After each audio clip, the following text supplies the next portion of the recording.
এক গ্রামে রমেশ নামের এক গরিব কৃষক থাকত। ছোট্ট ভাঙা কুঁড়েঘরে তার সংসার, বৃদ্ধ মা, স্ত্রী আর 2 সন্তান।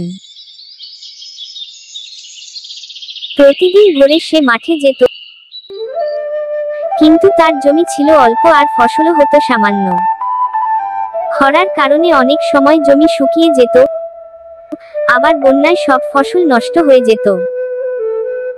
রমেশের স্বপ্ন ছিল সন্তানদের পড়াশোনা করাবে, যাতে তারা তার মতো দুঃখের জীবন না কাটায়।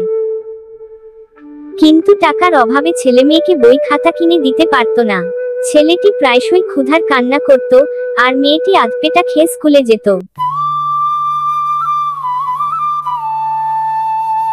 গ্রামের ধনী মহাজনের তাকে ঋণ দিয়েছিল, কিন্তু সুদের বোঝা দিনে দিনে বেড়ে যাচ্ছিল।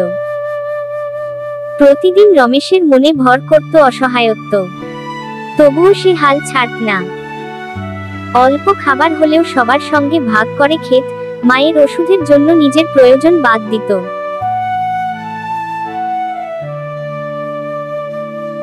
একদিন জমিতে ভালো ফসল হওয়ার আশা জাগলো। রমেশ মনে মনে ভেবেছিল, এবার হয়তো ঋণ শোধ করতে পারবে। কিন্তু হঠাৎ ঝড়ে ফসল ভেসে গেল। চোখের সামনে তার স্বপ্ন ভেঙে টুকরো টুকরো হয়ে গেল।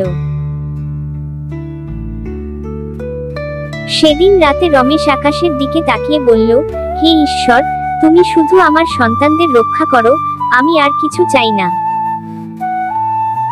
কৃষকের জীবন এভাবেই দুঃখ আর সংগ্রামের মাঝে চলতে থাকে, কিন্তু তার মনের ভেতর একটাই শক্তি, আশা।